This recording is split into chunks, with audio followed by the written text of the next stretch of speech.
आनंद ही आनंद, शुभानंद। और नारा आपने उसके साथ जोड़ दिया, हर घर में आनंद और कहलगांव में शुभानंद। आज से नारा लगेगा ना, हर घर में आनंद, बोले हर घर में आनंद, हर घर में आनंद, हर घर में आनंद। कम बोलते यार, ऐसा मत बोलो, जोर से बोलो। तुमको गाड़ी की चिंता है, मुझे आनंद की चिंता है।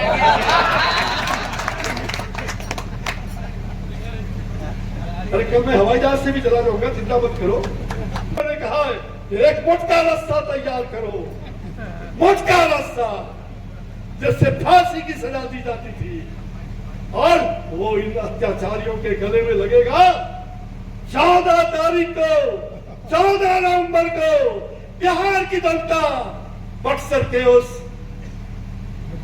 मोटका रास्ता से इस हत्यारे को, लोकतंत्र के हत्यारे को, संविधान के हत्यारे को, ये नंगा नाच करने वाले, नंगा नृत्यवार करने वाले को फांसी की सजा देगी। और इनका सपना मुंगेरी लाल का हसीन सपना ही बनकर रहेगा।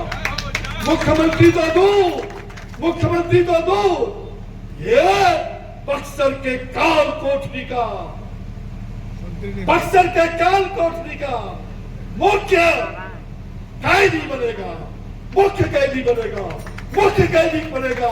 और बिहार की जनता इसे फांसी पर लटकाने का काम करेगा। मैं आपको ये वचन दे रहा हूं, और मैं जब बोलता हूं तो हृदय से बोलता हूं, कोई ज्योतिष नहीं हूं, कोई तांत्रिक नहीं हूं। और जब जी वो कहा है 2010 में कहा, 2012 में बिहार दिवस पर कहा, गुजरात में कहा, 2000 सूरत में कहा, 2011 में कहा, देश का भावी इतिहास इनके कंधे पर, देश का पहला राजनीतिक कार्यकर्ता, जो कहा वो भगवान ने सही किया। और मैंने कहा बिहार के लोग इनकार करेंगे, शहीद हो जाएंगे, खून बहा देंगे, लेकिन नरेंद्र मोदी ही देश का बागडोर संभालेंगे। वही हुआ। हुंकार रैली मैंने बिहार में किया, उसका नाम भी हमने हुंकार रैली रखा था।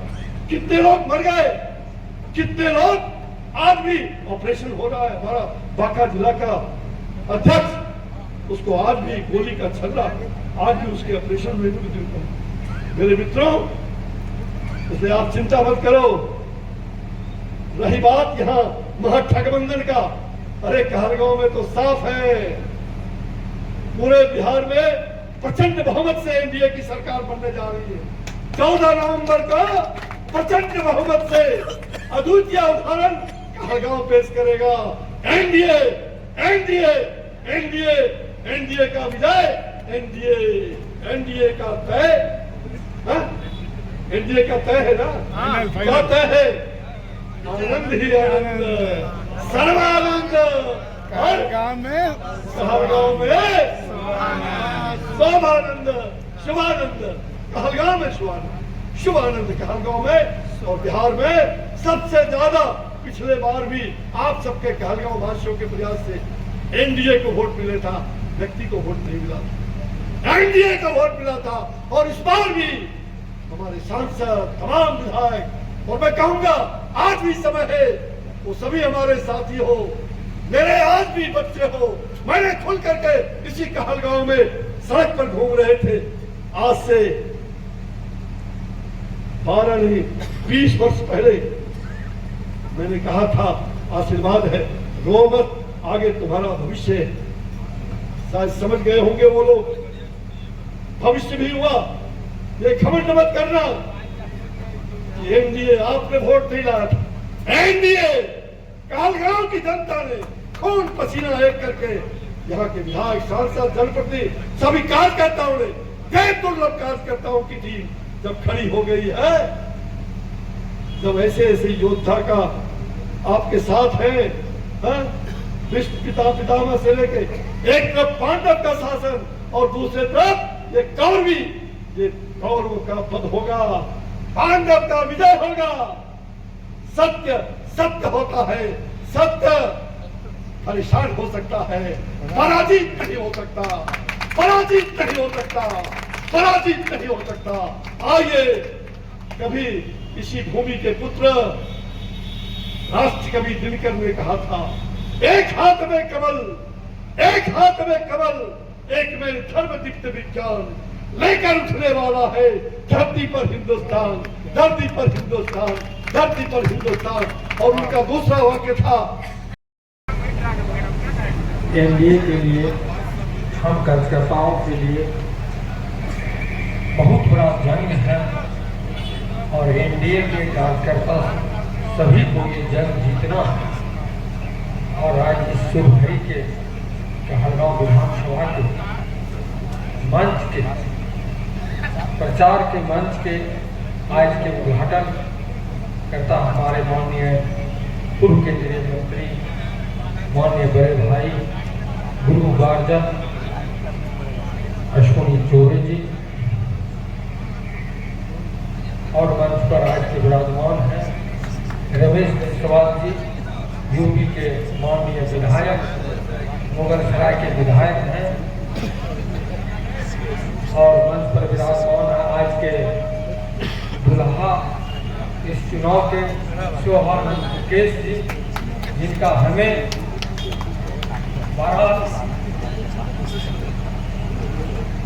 11 को साधना है और इनका 4 नंबर बटन है, इनको मद्देनजर रखना है और इनको भारी मतों से चुनाव जिताकर बिहार विधानसभा में पहुंचाना। लेकिन मैं इस बात पर एक बात कहूंगा कि पार्टी में बैठे हुए ऐसे कुछ लोग जो दोहरी नीति का चाल चलेंगे, उससे कार्यकर्ताओं को सतर्क रहने का, क्योंकि अभी आपने देखा होगा 2-4 दिन पहले, मैं उनकी भी बात बताऊंगा, लेकिन फिलहाल मैं एक बात बताना चाहूंगा। भागलपुर के एनडीए के कार्यकर्ता और कहलगांव के एनडीए कार्यकर्ता का मैं एक कुछ विस्तार से कहना चाहूंगा कि मेरे कार्यकर्ताओं का जोश और हौसला कितना मजबूत है। मैंने 2005 में जब माननीय मुख्यमंत्री ने मुझे इसी कहलगांव विधानसभा का उम्मीदवार बनाया था, तो उस समय सरकार बिहार में किसकी थी? चंद्रशेखर जंगल राज। और उस विकट परिस्थिति में भी हमारे कार्यकर्ताओं ने हमें भारी बहुमत से विजय बनाया। ये मेरे कार्यकर्ताओं का जरूर है, ये है हमारे एनडीए के कार्यकर्ता।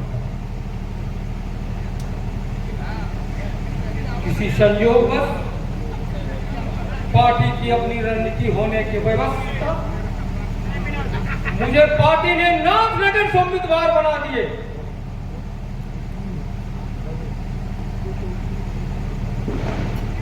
उस समय नाथनगर में भी कहलगांव की कार्यकर्ता ने जाकर मुझे सहयोग दिया और नाथनगर की कार्यकर्ताओं ने 1-2 दिन रात दिन नहीं समझा और 12 बजे 24 घंटा काम करके वहां से भी मुझे जिताने का काम किया। यह है कार्यकर्ता। इतना ही नहीं, जो 2019 में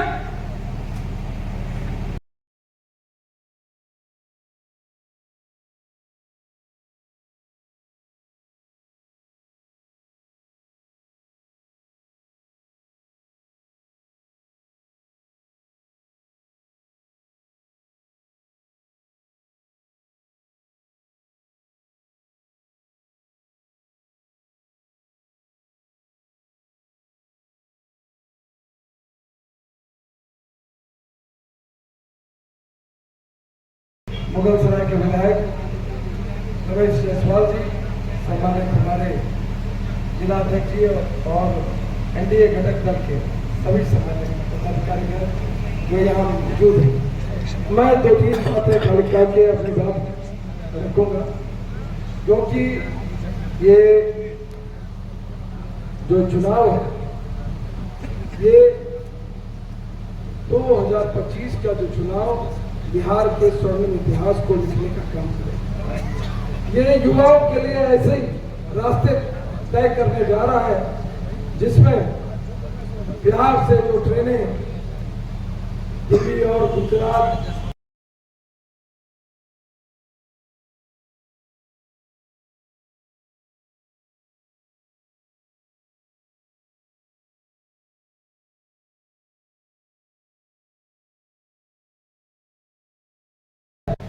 वो है फैक्ट्री और बाकी सारी सुविधाएं हम लोग लैस हो गए हैं। और इस चरण ये स्वर्णिम इतिहास हमारे यशस्वी प्रधानमंत्री जी के माध्यम से और बिहार के विश्वकर्मा, बिहार के विकास पुरुष माननीय मुख्यमंत्री जी के माध्यम से लिखा जाएगा। और ये इतिहास इसलिए जरूरी है, ये स्वर्णिम काल जहाँ पर दिल्ली में हमारे यशस्वी प्रधानमंत्री और बिहार में मुख्यमंत्री जी हैं, दोनों के स्वभाव में ऐसा आपको दिखेगा कि दोनों जोड़ा भाई के स्वरूप। एक हमारे मुख्य प्रधानमंत्री रामलला की मंदिर अयोध्या में बनवाते हैं, तो हमारे मुख्यमंत्री सीतामढ़ी में माता सीता के मंदिर का निर्माण करते हैं। तो इस तरह के निर्माण करता और ऐसी सोच हमारे दोनों हमारे शीर्ष नेता के पास है। और मैं मानता हूं कि ऐसे नेता न भूतो न भविष्य भी हो सकते हैं और इनके नेतृत्व में स्वर्णिम बिहार बनेगा।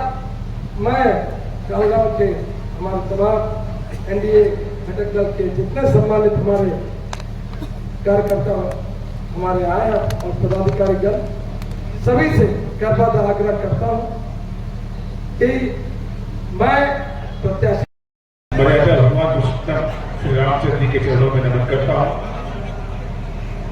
बजरंग बली की शिवानंद मुकेश जी के इस चुनाव के कार्यालय के उद्घाटन के अवसर पे भारतीय जनता पार्टी के बहुत ही वरिष्ठ नेता, पूर्व में केंद्रीय मंत्री रहे, हम सभी के अभिभावक आदरणीय अश्विनी चौबे जी, आपका मैं शीश झुकाकर चरण छूकर आपका आशीर्वाद की अपेक्षा करता हूँ। मंच पर आसीन अनेक भारतीय जनता पार्टी और जदयू और अन्य सभी हमारे गठबंधन के साथियों के बड़े वरिष्ठ जन यहाँ उपस्थित हैं, मैं आप सभी के श्री चरणों में नमन करता हूँ। इस क्षेत्र के माननीय सांसद जी आदरणीय मंडल जी मौजूद है, मैं उनको भी शीश झुकाकर नमन करता हूँ। अपने जदयू के जिलाध्यक्ष जी जिन्होंने बहुत ही सार्वजनिक तरीके से अपने विषय को रखा और आपको जय जय श्री राम। बहुत बहुत धन्यवाद, नमस्कार। जो भारतीय जनता पार्टी ने कहा कि नहीं नहीं तुम हमारे साथ नहीं हो, फिर भी वो भारतीय जनता पार्टी का नारा लगा के ये कह रहे हैं कि मैं तो भाजपा का ही हूं, आज्ञाकारी पुत्र नहीं हूं, आज्ञा का उल्लंघन करने वाला पुत्र हूं और जबरदस्ती में भाजपा में हूं। ऐसा चलेगा क्या? भारतीय जनता पार्टी को लगा अरे ये तो गड़बड़ काम कर रहा है, अगर हमारा होता तो चुनाव ही नहीं लड़ता, अगर हमारा होता और निष्ठा के साथ भारतीय जनता पार्टी का कार्यकर्ता होता तो चुनाव ही नहीं लड़ता। लेकिन वो कार्यकर्ता भाव तो था नहीं, वहां तो ये रहा कि बस हम ही विधायक बने, हमारे अलावा कोई और नहीं बनना चाहिए। इस भाव से लोगों ने काम किया। हमारे राष्ट्रीय नेतृत्व ने, हमारे प्रदेश नेतृत्व ने इन सारी चीजों को ध्यान में रखते हुए सारी तस्वीर साफ कर दिए, साफ ये कर दिए। कार्यकर्ताओं को गुमराह होने का कुछ दिन अवसर मिला, गुरुजी लगा कार्यकर्ताओं को गुमराह किया जा रहा है, कार्यकर्ताओं को कहा जा रहा है कि ये सिलेंडर तो हमारा ही है, ये जो 5 घटक दल के लोग हैं ना उसमें से एक तो हमको अलग से दे दिया गया। तो कार्यकर्ताओं ने पूछा कि वो कमल का फूल किधर गया तुम्हारा, तो बताया कि कमल का फूल इस बार नहीं मिला, सिलेंडर में मिला है। तो सिलेंडर वाले की जो बात थी वो भी सारी समाप्त हो गई जब पार्टी ने कह दिया तुम तो मेरे साथ हुई। आज के